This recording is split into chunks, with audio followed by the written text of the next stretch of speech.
대통령 별의 순간 대운 찾는 법 91번째 챕터. 직업 선택의 철학. 첫 번째, 발달의 문제.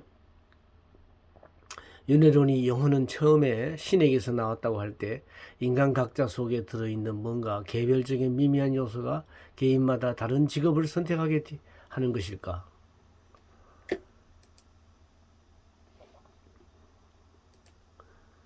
영혼이 인생을 거듭하면서 하나의 직업에서 다른 직업으로 바꾸어 나가게 하는 것은 무엇일까?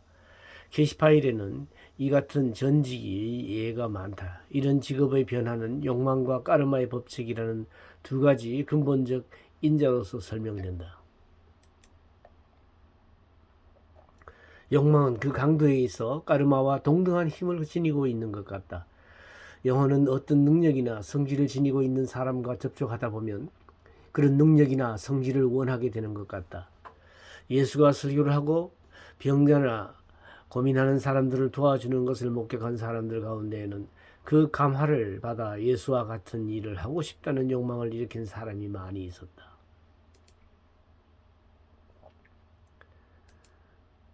케이시 리딩은 이런 욕망의 힘은 그 후 연속적으로 여러 번의 삶을 통하여 설교를 하고 병을 고치는 능력을 획득하도록 그 사람의 마음을 몰아세운다.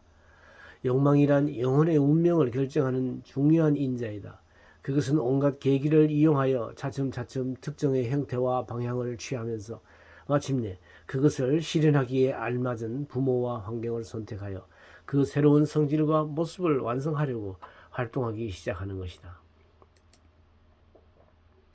욕망의 충동에 따라 하나의 숙련된 직업에서 다른 직업으로 완전히 옮겨가는 데는 아마도 몇 번의 환생을 필요로 할 것이다.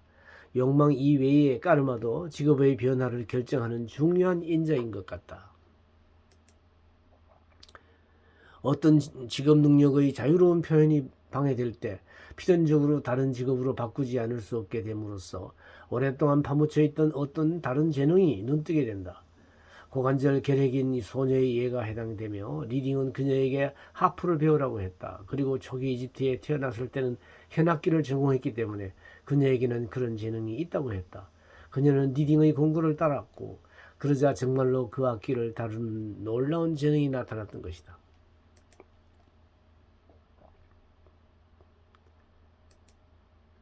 육체적 까르마가 하나의 직업을 지속하는 것을 방해하여 어쩔 수 없이 다른 직업을 선택하는 결과가 된 것이다. 영혼이 완전히 진화되기까지는 이 지구상에서 몇 가지의 직업을 경험해야 되는가 하는 문제다. 완전하고 원만한 인격을 갖추기 위해서 영혼은 각가지 다른 직업을 가져보아야만 한다는 것을 분명하다. 예술 방면에서는 완성의 경지에 도달했다 하더라도 공업이나 의학, 사회학 등 다른 방면에 대해서는 잘 알지도 못하고서 이 태양계를 졸업할 수는 결코 없다고 여겨진다. 직업 문제와 영적 문제 사이에는 많은 경우에 밀접한 상호관계가 있다는 것이다. 직업상의 어려움은 대개 교정되어야 할 어떤 성격상의 결함에서 온다고 여겨지는 것이다. 48세인 한 독신 남성의 사례가 되겠습니다. 이 사람은 어떤 성격상의 결함 때문에 부동산 중개인이라는 자신의 직업이 점점 싫어지자 어떤 직업으로 바꾸면 좋을지 판단하려고 K씨에게 리딩을 받았다. 그의 전생은 권위적이고 오만한 교사였다. 그런 엄격한 성격이 현생에까지 이어져 사회적 적응이 어렵다는 것이다. 그러나 설령 지금의 직업이 맞지 않더라도 필요한 교훈을 배울 수가 있으니 당분간 그대로 계속하라고 리딩은 권한다. 생활 환경이란 건축을 할 때 세우는 비계와 같은 것이다. 톨스토이의 말이죠. 한 사람의 생활 환경은 그가 안에서 건축을 하기 위한 외부 골격의 구실을 할 뿐이다. 직업 역시 이와 마찬가지이며 인간의 영적 성장이 이루어지기 위한 어떤 면에서의 거푸집이라고 본다면 이해가 갈 것이다.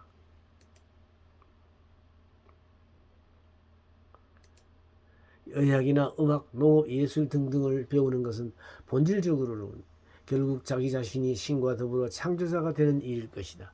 균형 잡힌 순수한 영으로서의 신, 스스로 온갖 형식과 생명과 세계를 만들어낼 수 있는 영으로서의 신과 하나 되는 것이다. 자신의 과거의 직업 경력을 모르고 자기 인생의 중심이 되는 영적 교훈이 무엇인지를 꿰뚫어 볼 힘이 없는 사람이 어떻게 현명한 직업을 선택할 수 있을까? 점성학의 천궁도가 많은 경우에 도움이 되겠지만 현재의 점성학은 전생을 고려하지 않기 때문에 별로 소용없을 것이다. 왜냐하면 대개의 경우 한 사람에게 알맞은 직업이란 그가 지상에 태어나 사는 동안 점성학적 충동에 따라 무엇을 했느냐로 결정되기 때문이다. 어떤 사람의 경우는 천궁도에 맞지만 다른 사람의 경우는 일부만 맞으며 또 다른 사람의 경우는 전혀 반대인 것도 있다고 리딩은 말하고 있습니다. 의심과 혼란의 시기를 거쳐야 할 필요가 있는 것이다. 왜냐하면 그것은 항상 자기 발견과 보다 활기찬 활동으로 나가는 데 필요한 전주곡이기 때문이다.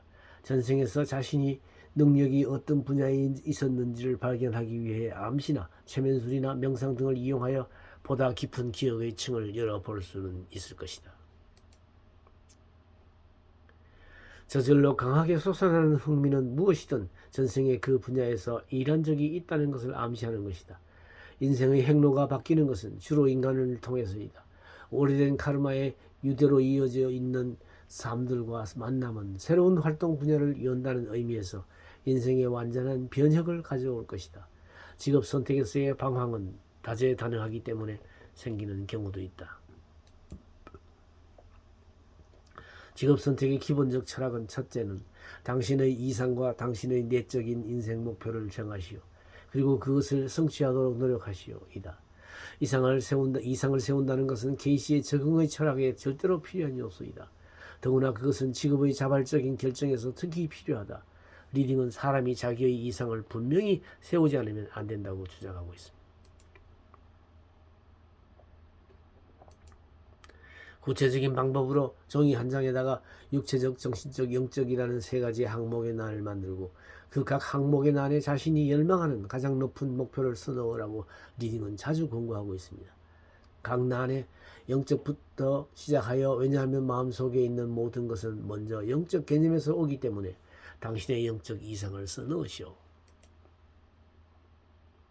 그것이 그리스도인지 붓다인지 마음인지 물질인지 신인지 그 밖에 무엇이든 당신에게 영적 이상이라고 여겨지는 것을 써넣으시오. 다음으로 정신적이라는 항목에 당신 자신의 일이나 당신의 가정, 친구, 이웃적 상태, 조건 등에 대하여 당신의 영적 개념에서 나오는 이상의 정신적 태도를 써놓으시오. 그 다음에 당신의 물질적인 이상은 무엇인지를 써놓는 것입니다. 이렇게 하여 자기 자신을 분석해 나갑니다. 그리고는 그렇게 해서 얻은 지식을 즉시 응용해 나가시오. 먼저 무엇보다도 당신의 이상을 정해야 합니다. 그것을 종이에 써보십시오. 다음에는 마음먹고 그림을 그려보는 것입니다. 당신의 정신적 이상은 무엇인가요? 물질계에서는 마음이 모든 것을 만들어낸다는 것을 잊어서는 안 됩니다. 결국 리딩은 인격의 참된 완성과 참된 자기 훈련은 명확한 목적의 확립을 거침으로써만 달성될 수 있음을 강조하는 것이다. 직업은 이와 같은 기본적 개념 위에서 선택해야 한다. 직업 선택에 관한 케이시 철학의 두 번째 개념은 남들을 위해 봉사하도록 노력하라는 것이다. 직업을 선택함에 있어 모든 사람들을 지도하는 원리여야만 하는 것이다. 사람은 끝내는 자기 자신을 인류라는 육체의 세포로 보게 되어야 한다. 이웃에 대한 봉사는 신에 대한 최고의 봉사다. 라는 말은 리딩이 거듭 강조하는 말이다. 당신들 중에 가장 큰 사람이 되기를 바라는 사람은 모든 사람의 종이 되시오. 라는 말도 리딩이 자주 되풀이하는 말이다. 인생에서는 오직 하나의 이상이 있습니다. 그것은 우주의 창조적 에너지를 당신의 이상으로 삼는 것입니다. 그리고 당신의 육체, 마음, 영혼을 그 에너지와 당신의 동포에게 봉사하기 위한 도구로 삼는 것입니다. 이 원리에서 나오는 필연적인 결과는 경제적 안정이라든가 명성이라든가 세속적인 성공 따위가 봉사라는 목표 앞에서는 제2차적인 것으로 돌려진다는 것입니다. 그리고 그런 것들은 수레가 소를 따라오듯이 저절로 따라오게 된다는 것입니다.